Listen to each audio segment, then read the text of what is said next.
Il est noir, léger, mat, et pourtant il porte en lui un poids sacré. Le jet, cette pierre que l'on confond parfois avec une gemme, est en réalité un bois fossilisé, témoin du passé et protecteur du présent. Pierre du recueillement, du lâcher-prise et de la protection spirituelle. Le jet a traversé les âges en silence, mais il n'a rien perdu de sa puissance. Le jet est utilisé comme talisman depuis la nuit des temps, imprégné d'une forte énergie protectrice. Il agit comme un bouclier contre les influences négatives et le mauvais œil.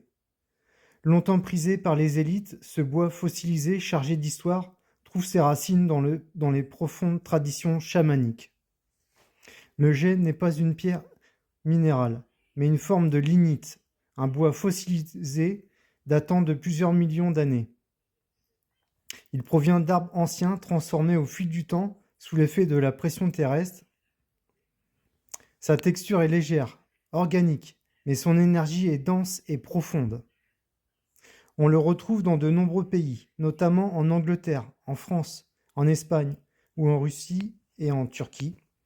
Le jet a été utilisé dès la préhistoire, porté comme amulette, puis adopté par les civilisations celtes et romaines pour éloigner les forces obscures. Son nom vient du mot grec gagat, du nom de la rivière Gagas, en Asie mineure, où on le trouvait autrefois en abondance. Le nom du jet trouve son origine dans la ville de Gaj, située en Lycie, une région de l'actuelle Turquie. À l'époque, la pierre y était extraite, d'où son nom antique, Gagat. Ce terme a évolué au fil du temps pour devenir jet ou jaillet en français et jet en anglais. Le jet est connu comme une pierre de protection très puissante. Voici ses principales vertus. Il forme une barrière énergétique contre les influences négatives, les personnes toxiques et les énergies lourdes. Il absorbe la tristesse, les peines anciennes et le mal-être profond. Il aide à traverser les périodes de deuil, les séparations, les ruptures, en apaisant les émotions tout en respectant leur intensité. Il favorise le recentrage, la stabilité intérieure et la connexion à ses ancêtres. C'est une pierre d'écoute silencieuse, qui ne pousse pas à l'action, mais invite à l'introspection, à l'acceptation et à la libération intérieure. Mais attention, il ne symbolise pas la douleur éternelle. Au contraire, le jet accompagne la traversée, il permet d'accueillir la perte, de donner une place à l'absence, tout en maintenant un lien doux avec la mémoire. En lithothérapie, le jet est reconnu comme une pierre de protection particulièrement puissante, dont les racines chamaniques remontent à des millénaires. Il aide à apaiser les peurs, à réguler les émotions, à stabiliser les sautes d'humeur et à atténuer la colère ou état dépressif. C'est un allié précieux pour retrouver un équilibre intérieur et reprendre les rênes de sa vie.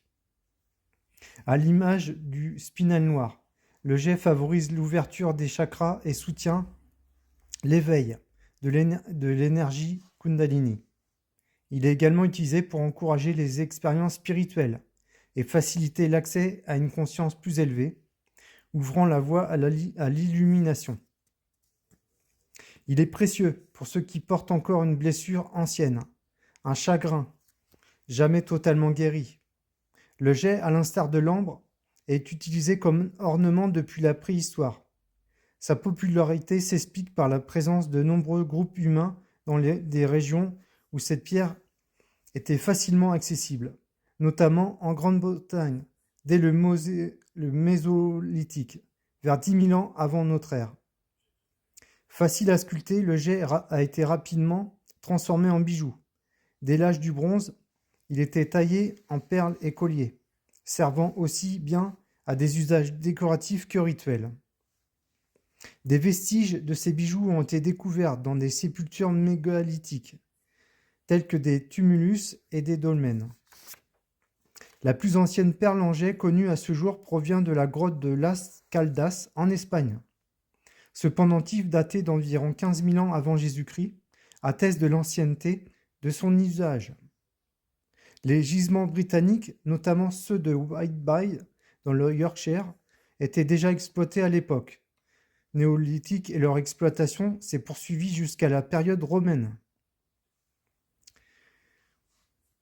Outre leur aspect esthétique, les objets en jet étaient appréciés pour leurs vertus protectrices, notamment contre le mauvais œil. Les civilisations anciennes telles que les Égyptiens, les Phéniciens et les Étrusques, les Romains ou encore les Vikings en ont fait un usage étendu. Ces derniers utilisaient notamment le jet de Whiteby pour fabriquer bagues, talismans et petites sculptures animalières, comme des serpents. Au Moyen Âge, l'utilisation du jet s'est recentrée sur la fabrication d'objets religieux, tels que des chapelets ou des croix. Il était alors associé à des propriétés purificatrices, similaires à celles du charbon actif. On pensait même que boire de l'eau dans un récipient en jet pouvait soulager les douleurs et faciliter l'accouchement. Le jet a connu un véritable engouement durant l'époque victorienne, atteignant à son apogée autour des années 1870. Il était alors très prisé par les confections de bijoux, colliers, pendentifs, broches, souvent associés à l'argent. Cette popularité a toutefois entraîné la création de nombreuses imitations. Avec l'arrivée de l'Art nouveau, qui mettait l'accent sur la couleur et la légèreté, l'usage du jet s'est peu à peu estompé.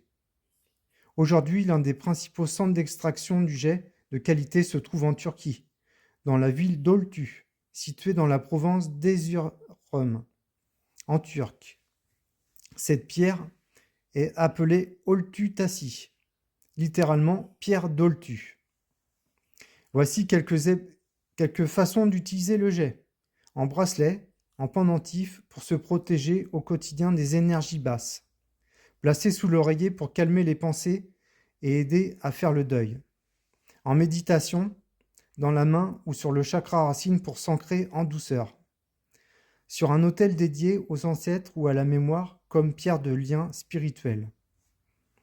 C'est une pierre qui a besoin d'être purifiée régulièrement car elle absorbe énormément. Vous pouvez utiliser la fumée du Palo Santo ou de la sauge, ou alors pour un nettoyage plus profond, sur une épaisseur de gros sel séparée par un mouchoir en papier, pendant toute une nuit. Puis rechargement à la lumière du matin, pas de plein soleil.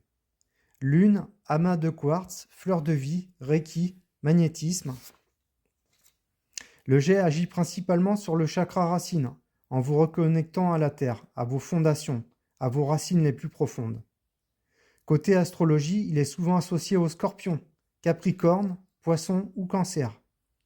Les signes sensibles aux énergies subtiles et aux mémoires transgénérationnelles. Pour renforcer ces effets, vous pouvez l'associer à la labradorite pour filtrer les énergies. La tourmaline noire, le spinel noir, l'obsidiane œil céleste pour une protection renforcée. Je propose sur le site d'ailleurs le bracelet contre le mauvais œil. L'améthyste pour aider à libérer les peines anciennes et retrouver la paix intérieure.